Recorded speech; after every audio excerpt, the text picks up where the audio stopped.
was growing up told me that I could be anything I wanted to be. And I said, I want to be a large animal veterinarian, and we already talked about that, remember? And then I said, I got to figure something else out. And then my parents said, well, what are you going to do now? And I said, you know what? I want to be in a band, and I want to sell my own merch. And they said, okay. So dreams do come true. I will be at the merch table tonight, selling merch.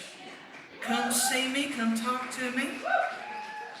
It is better at your house than mine, okay? I assure you, there is no local Honey's warehouse, okay? It is Linda's mom's basement, and she would like to have that corner of her basement back. She's been working on it all year long, the rest of the basement, and Linda's shit is getting in the way.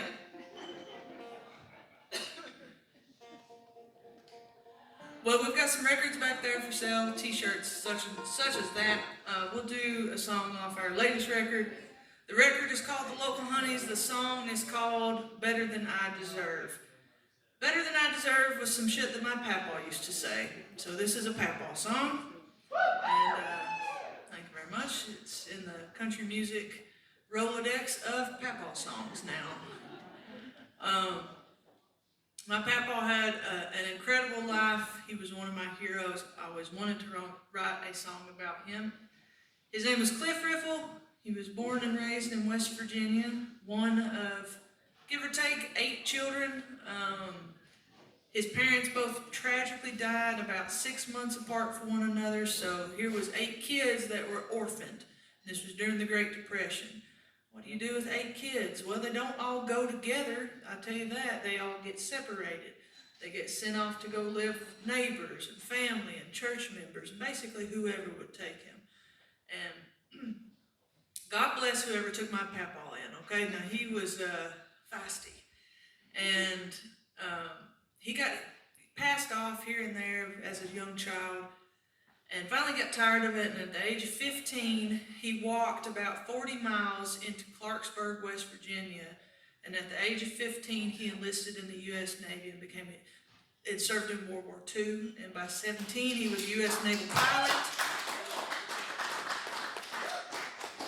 He served in World War II. He was shot down in battle over the Pacific Ocean. That his gunner died on impact. But my papa survived, and he floated in the Pacific Ocean for 4 days and 4 nights on a piece of debris. Papa was a badass, this is what I'm trying to tell you. And he was not a humble man, okay? I would never call him humble, and I don't think anybody else would. And I think he would get a real kick out of the fact that I tell this story every night, and each night the story gets a little bit bigger. He was one of those. And he was an entertainer, okay? It runs in the blood. And he, while he was out there in the ocean, he said that he, had to fight off sharks. He was the only guy out there, okay? But he was our papa, our beloved papa, and he was a veteran, so we believed him, okay? He fought off sharks. And my family, my parents, owned and operated a beer store on the county line. We were those people. Sold beer every day but Sunday because that was the law. And my papa worked in the beer store, which means that he hung out and waited for somebody to come talk to him. And he was overqualified and underpaid for that job. He was damn good at it. And so every day of my life, I would hear people walk into the beer store, because I hung out in there, okay? They had concrete floors, and that's where I could rollerblade. And people would come in and say, hey, Cliff, how you doing? And he would say, better than I deserve. And as a kid, it just passed me by, but as an adult, I get it. Try to be happy to be wherever you are. You know what I'm saying? It's better than being out in the middle of the ocean. So thank you all so very much for being here at the Liverty Theater. This is incredible that you all have this in your community. I'm very, very jealous.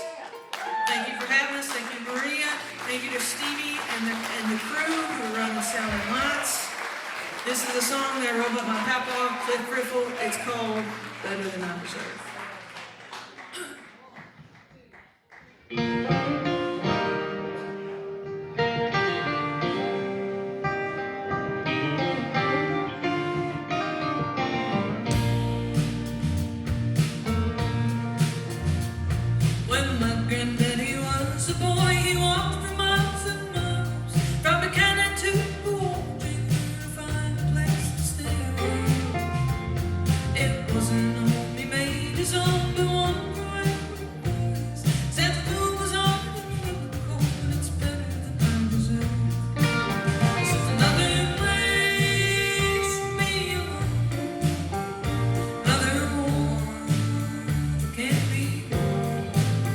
If I could pull my boots back on, I'd still be left with just the one. But the only truth I ever know, you can't take it with you when you're gone.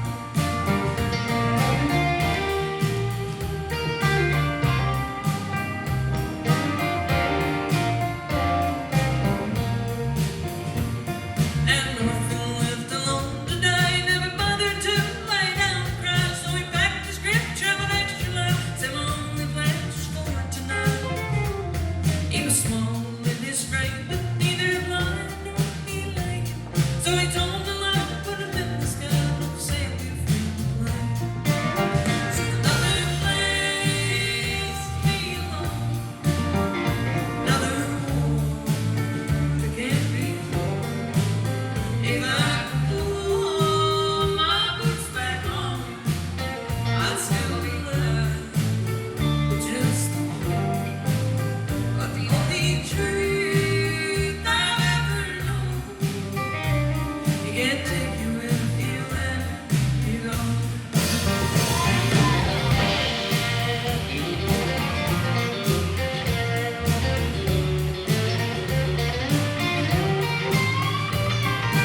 Rogers, Max Nolte, Chris Justice, this is Lynn G. My name is Montana. It's been a pleasure being with you all here tonight. Thank you again, Maria Corelli. We'll see you all next time. You be careful getting home. You're all I got. We'll see you next time.